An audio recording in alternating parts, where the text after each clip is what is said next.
Hola a todas, buenas tardes, Dios les bendiga. Les envío por este medio la reflexión relacionada con las emociones y quisiera hacer una oración antes de comenzar. Padre Santo, te doy muchas gracias por la vida que nos das, Señor, por cada una de las integrantes de este grupo. Tú conoces las necesidades, los sufrimientos, las adversidades, los problemas que cada quien puede estar enfrentando. Te ruego que en tus manos tomes a cada una, Señor, y sabemos que en ti tenemos libertad, Señor, que tú has venido para que nosotros seamos verdaderamente libres, seamos plenas, y no es tu voluntad, Señor, que nosotros estemos eh, sufriendo una emoción y otra a causa, Señor, de problemas, de angustias, de dificultades. Señor, pongo en tus manos a cada una de mis hermanas, te ruego que tú les ayudes, que tú les guíes, que tú tomes en tus manos todo problema que puedan estar enfrentando, Señor. Ayúdala, Señor, y te ruego que tú quites sus cargas, que tú tomes en tus manos toda dificultad y que respondas dentro de tu voluntad. Señor, háblanos en esta tarde. Muchas gracias en el nombre poderoso de Jesús. Amén. Bueno, pues vamos a hablar hoy acerca de el dolor y el sufrimiento. El dolor es una señal del sistema nervioso de que algo no anda bien. Es una sensación desagradable como un pinchazo, hormigueo, una picadura, ardor o molestia. El Instituto Nacional de Cáncer de Estados Unidos define sufrimiento como dolor físico o angustia emocional, social o espiritual que lleva a una persona a sentirse triste, asustada, deprimida, ansiosa o sola. El dolor es una experiencia sensitiva y emocional desagradable, ocasionada por una lesión real o potencial.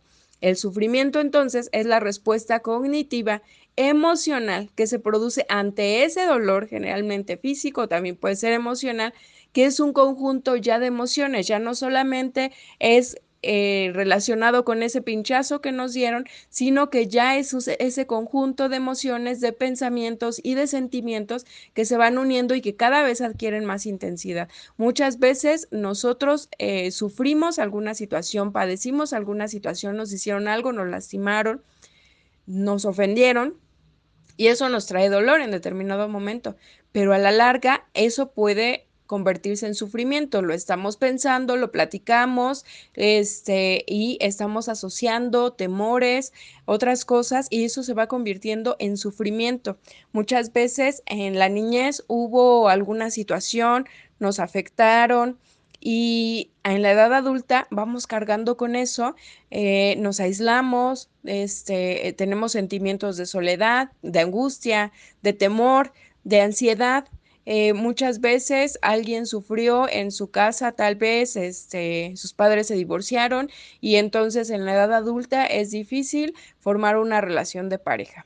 O alguien pudo haber sido abusada sexualmente y entonces eso a lo largo de la vida va provocando sufrimiento y se va arrastrando. Pero la verdad es que Dios quiere hacernos verdaderamente libres. Y vemos en 2 de Timoteo 2 que Pablo presenta las características de un buen soldado de Jesucristo y entre ellas resalta varias veces la palabra sufre. El verso 3 dice, tú pues sufre penalidades como buen soldado de Jesucristo. El 9 dice, en cuanto sufro penalidades, hasta prisiones a modo de malhechor, mas la palabra de Dios no está presta. El 12. Si sufrimos, también reinaremos con él. Si le negaremos, él también nos negará. Finalmente el 24 dice, porque el siervo del Señor no debe de ser contencioso, sino amable para con todos, apto para enseñar, sufrido. Pareciera que un requisito para ser buen soldado o siervo de Jesucristo es sufrir. Algo me hace pensar que la palabra sufrir en este capítulo no se refiere a esa angustia emocional que nos lleva a la depresión y a la ansiedad, esa que dijimos que va adquiriendo mayor intensidad y que puede llegar a ser hasta patológica. Como en el contexto se entiende, habla de soportar. Una búsqueda de las palabras originales usadas en estos versos de la palabra sufrir me hizo ver que habla exactamente de lo opuesto. En estos versos aparecen dos palabras. La primera es cacopateo, que está en el verso 3 y el verso 9, que se refiere a soportar, esforzarnos. Y luego aparece otra palabra que es upomeno, que aparece en el verso 10 y 12. Esta se refiere a permanecer, no retroceder, huir, perseverar, aferrarse a la fe en Cristo, soportar con valentía y calma. En el versículo 24 se usa otra palabra que es anexicacos. Esta se refiere a ser pacientes, a ser tolerantes, incluso en medio del dolor y del mal.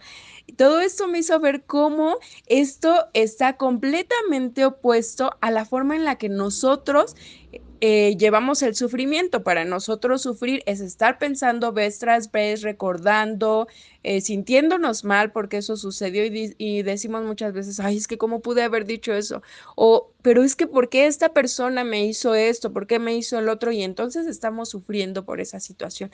Pero estos versículos nos hacen ver que a lo que se refiere Pablo es que un buen soldado de Jesucristo soporta, persevera y sobre todo que se aferra a Dios, que se aferra a Cristo, que se aferra a la fe en nuestro Señor Jesucristo en medio de esa dificultad. A pesar de que nos dañen, menosprecien o lastimen, nosotros le llevamos esas emociones cautivas a Cristo.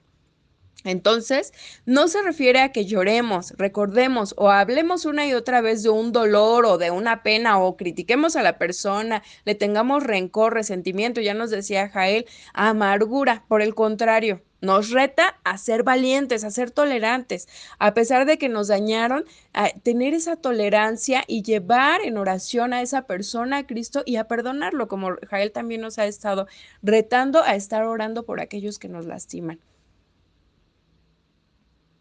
Esto me hace recordar este verso de segunda de Corintios 12:10, por lo cual, por causa de Cristo, me gozo en las debilidades, en afrentas, en necesidades, en persecuciones, en angustias, porque cuando soy débil, entonces soy fuerte. Y Joel 3:10 dice, haced espadas de vuestros asadones, lanzas de vuestras hoces, diga el débil, fuerte soy. Entonces la Biblia nos habla a tener una actitud completamente contraria a lo que el mundo y a lo que nuestra mentalidad, nuestras emociones caídas, dañadas por el pecado nos llevan a dolernos, a sufrir, a estar ahí, pienso en esta posición fetal en la cama, no querernos levantar porque alguien nos dañó. No, la Biblia por el contrario nos dice, enfréntalo, levántate. Y dice Pablo en el 2 de Corintios 12:10, me gozo en las debilidades, ¿no? Yo me gozo porque a pesar de estar pasando esta situación, sé que Dios está conmigo, soy fuerte, dice esta parte, porque cuando soy débil, entonces soy fuerte. Y pienso en el testimonio, algunas de ustedes conocen a Fabi y a Suri aquí en la congregación Damasco. Suri es una chica de 18 años que ha enfrentado la leucemia. Entonces, ellas en un tiempo, cuando supieron el diagnóstico, dijeron, adelante, ¿qué vamos a hacer? ¿Podemos detenernos? ¿Podemos llorar? ¿O podemos adorar a nuestro Dios? Y entonces Suri dijo, yo elijo adorar a Dios. Si muero, voy a morir adorando a Dios. Y si vivo, voy a adorar a Dios. Entonces, esto es lo que la Biblia dice. Y Joel dice, diga el débil, fuerte soy. Y si alguna está pasando por debilidad, por dificultades, por problemas, por algo que le esté doliendo, o que incluso está sufriendo en una situación porque estamos en un mundo caído y vienen problemas y vienen dificultades y hay cosas que a veces son muy difíciles para nosotros enfrentar. Entonces en este momento fuerte soy en medio de este problema, fuerte soy en medio de esta enfermedad, de esta dificultad. Yo tengo el poder de Dios en mi vida y el Señor está conmigo para enfrentar estas dificultades como poderoso gigante. Pues quiero comentarles que Elías tuvo una experiencia en la que lloró, se atemorizó y sufrió intensamente. De las dos peores personas que jamás vivieron, había dos que estaban casadas, que era el rey Acab de Israel, que fue quien gobernó, que fue el rey más malvado que gobernó Israel, y su esposa Jezabel, una mujer traicionera. Estos dos levantaron altares a Baal, un dios pagano que pedía sacrificios de niños y bebés, y animaron al pueblo de Dios a adorar a esos ídolos. Así, un día Dios le dijo a Elías que no podía permitir que la gente siguiera adorando a esos ídolos y terminar con esos profetas de Baal. Sin embargo, cuando Jezabel se enteró, hubo un gran enojo y mandó una mensajera. Y la mensajera dijo, que los dioses me castigan y aún más si mañana a esta misma hora no le he cortado la cabeza. Al verse en peligro, Elías huyó para ponerse a salvo. Se fue a Berseba, en Judá, y dejó a su criado. Se internó en el desierto y después de caminar todo un día, se sentó a descansar debajo de un enebro. Con deseos de morirse, exclamó, Señor, ya no puedo más. Quítame la vida, pues no soy mejor que mis padres. Se recostó entonces bajo la sombra del enebro y se quedó dormido. Más tarde, un ángel vino y lo despertó. Le dijo: levántate y come. Cuando Elías se sentó, vio cerca de su cabecera un pan que se cocía sobre las brasas y una vasija con agua. Comió y bebió y se volvió a dormir. Pero el ángel del Señor volvió por segunda vez, lo despertó y le dijo: levántate y come. Todavía tienes un largo camino por recorrer. Elías comió y bebió y recuperó sus fuerzas. Y con aquella comida pudo caminar durante 40 días con sus noches hasta llegar a Oreb, el monte de Dios. ¡Guau! ¡Qué tipo de comida! Así, con nuevas fuerzas, buscó una cueva donde pasar la noche y ahí el Señor le dijo: ¿qué haces aquí, Elías? Y Elías respondió: es muy grande mi amor por ti, Señor, Dios de los ejércitos. Los israelitas se han olvidado de tu pacto, han destruido tus altares, han matado a tus profetas, y solo quedo yo, pero me andan buscando para quitarme la vida. Entonces el Señor le dijo: sal de tu cueva y espérame en el monte delante de mí. Elías pudo sentir que el Señor estaba pasando porque se desató un viento poderoso que a su paso desgajaba los montes y partía las rocas, pero el Señor no estaba en el huracán. Tras el viento vino un terremoto, pero el Señor no estaba en el terremoto. Tras el terremoto vino un fuego, pero el Señor tampoco estaba en el fuego. Luego vino un silbo apacible y delicado, y cuando Elías lo percibió, se cubrió el rostro con su manto y se quedó a la entrada de la cueva. Entonces escuchó una voz que le preguntaba: ¿qué haces aquí, Elías? Y Elías respondió: es muy grande mi amor por ti, Señor, Dios de los ejércitos. Los israelitas se han apartado de tu pacto, han destruido tus altares, han matado a tus profetas y solo quedo yo, pero me andan buscando para quitarme la vida. El Señor le dijo: regresa por donde viniste y ve por el desierto camino a Damasco. Cuando llegues allá, busca a Asael y úngelo como rey. Luego busca a Jehú y úngelo como rey de Israel. Y Eliseo, úngelo para que ocupe tu lugar como profeta. Ellos ayudarán a corregir al pueblo y a terminar con la idolatría. Voy a hacer que queden 7,000 en Israel que nunca se arrodillaron ante Baal, ni jamás besaron su estatua. No está solo. Así regresó Elías con ánimo y determinación en busca de Eliseo, quien le acompañó y sirvió por muchos años. Ven cómo en esta parte Elías 2 veces le repite a Dios: los israelitas se han apartado de tu pacto, han destruido tus altares, han matado a tus profetas y solo quedo yo, pero me andan buscando para quitarme la vida. Él sentía eso.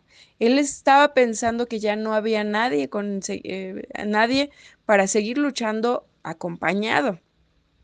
Entonces Dios le dice: regresa, regresa porque sí hay. Y le da una tarea, porque él había estado ahí sufriendo, había estado atemorizado, pensando en que Jezabel lo iba a matar, en todo lo que Jezabel iba a hacer contra él. Pero el Señor le dice: no, eso no va a suceder, yo no lo voy a permitir y por el contrario todavía tienes mucho por delante. Así es que vas a ungir a mis siervos y vas a buscar a Hazael y vas a levantar un rey en Siria, y luego vas a buscar a Jehú y vas a vas a ungirlo como rey de Israel porque se acabó el reinado de Acab. Cómo esto me llena de gozo, porque cuando Elías estaba pensando que iba a ser asesinado por Jezabel y por Acab, Dios le dice: yo voy a terminar con este reinado de maldad y voy a levantar un nuevo rey, voy a levantar 2 reyes de acuerdo a mi voluntad. Y dice: y a Eliseo úngelo para que ocupe tu lugar como profeta. O sea, levanta 2 reyes y un profeta. Y dice: ellos ayudarán a corregir al pueblo y a terminar con la idolatría. Aquí Dios le está dando un sentido, un propósito y le está mostrando cómo va a hacer que la situación cambie, porque cuando nosotros estamos en medio de la dificultad no vemos que las cosas van a cambiar, pero sí que cambian y sí que el Señor tiene todo en sus manos y va a hacer que esa situación pase, acabe y nos va a sacar más que vencedoras de la dificultad. Entonces dice: voy a hacer que queden 7,000 israelitas que nunca se arrodillaron ante Baal y jamás besaron su estatua. Y le dice, no estás solo. Y yo te digo en esta tarde, no estás solo, no estás sola, el Señor está contigo, ten ánimo, así como le dijo Eliseo, ten ánimo, ten determinación, levántate, sacúdete y di, fuerte soy, yo no tengo por qué estar sufriendo. Sí me duele, sí es adversa esta situación, sí veo que los problemas a veces son difíciles para solucionar, pero tengo la ayuda de Dios y Dios está conmigo y voy a vencer y me voy a levantar con el poder de Dios. Y si hay cosas que tú estás arrastrando desde el pasado, entrégaselas ya al Señor. Y no es la voluntad de Dios que tú estés atada a un dolor, a una aflicción, a depresión, a ansiedad. Esa no es la voluntad de Dios, sino que seas verdaderamente libre. Quizás para Elías ese enebro y esa cueva pudieron brindarle un refugio pasajero, pero el ánimo, la fuerza y la paz solo Dios se las dio. Entonces a veces nosotros nos aferramos a esa situación de dolor, pero tenemos que acudir por esa fuerza y esa paz que solo Dios nos puede dar, porque Él es nuestro refugio. Él nos ayuda a enfrentar la adversidad y nos hace saber que no estamos solos porque Él pelea nuestras batallas y nos ayuda en el día difícil. Cuando nos falta el alimento, también Dios nos lo da, como manda al ángel a que alimente a Elías. En otro momento hasta los cuervos lo alimentaron. El Señor siempre está al tanto de nuestra necesidad. Él trae consuelo cuando enfrentamos dificultades y nos sentimos tristes. Dice Proverbios 18:10. Torre fuerte es el nombre del Señor. A Él correrá el justo y levantado será. Dios es nuestro escudo. Si confiamos en Él, Él nos protegerá. Dice Juan 16:33. Estas cosas os he hablado para que en mí tengáis paz. En el mundo tendréis aflicción, pero confiad, yo he vencido al mundo. Yo pensaba, pues, ¿a qué cosas se refiere? Y encontré 4 en ese capítulo 16. Jesús está enlistando en primer lugar la persecución que vendría a los discípulos, a los apóstoles cuando Él se fuera.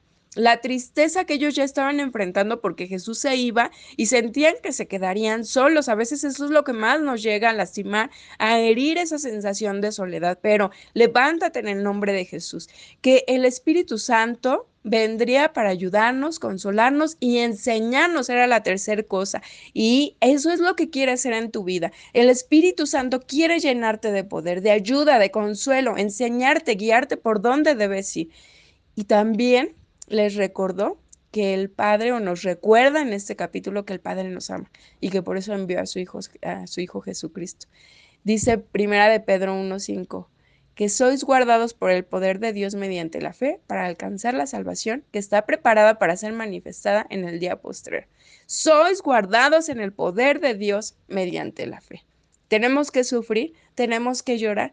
¿Tenemos que pasar por dificultades? Sí, pero aferrarnos al sufrimiento, no. Pasamos por el dolor que es natural, pero el sufrimiento lo elegimos nosotros.